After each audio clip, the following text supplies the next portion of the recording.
So what we are thinking of, what we are now talking about is a school of thought. That's the next stage. If you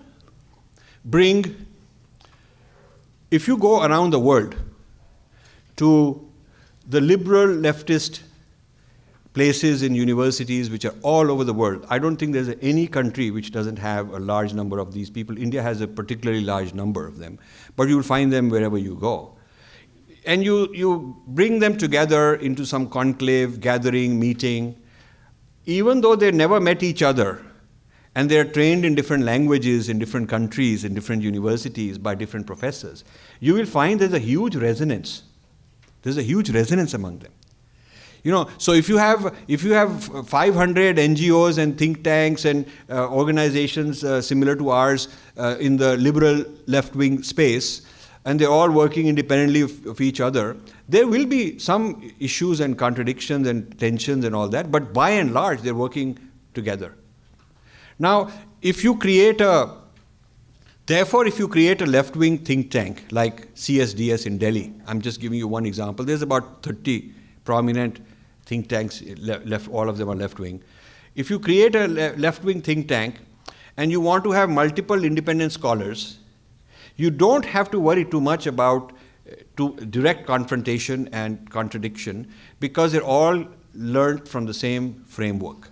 They've all learned from the same school of thought. The foundation is like that. It's analogous to, in our situation, if you put together a lot of people into a think tank on Vedanta, Advaita Vedanta, let's say particularly, and you just bring different experts who are all trained from various places. The point is that more or less they'll have some commonalities. They'll have common platforms, common understandings. They'll argue, debate, of course, with each other, which is healthy. But you don't have to worry about, let's work together, because they will be already together. There is a framework that Adi Shankara put together. Now, when it comes to modern times, we don't have a framework.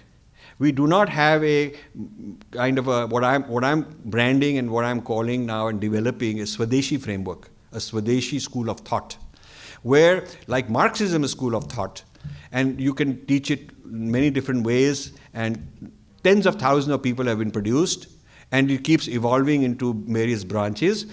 We are now developing, the next thing we are doing is we are developing a Swadeshi school of thought. And in this Swadeshi school of thought, we're putting together a large amount of material, a lot of framework, in a very systematic way. It's involving a huge investment, and we need a lot of funding and a lot of people. And this will cover several topics. It will not only be in books, it will also be in online e-learning courses that people can log on and take a course and understand these things.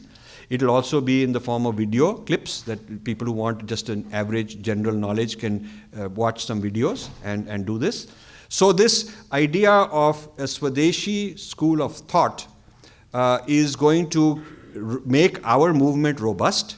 So there will be a platform, an intellectual platform, and then there can be hundreds different groups, 100 NGOs, each going and doing their own thing. As long as they subscribe to this common framework, they'll all be able to do, so we can get the best of decentralization, which Indians like, and a common point of view.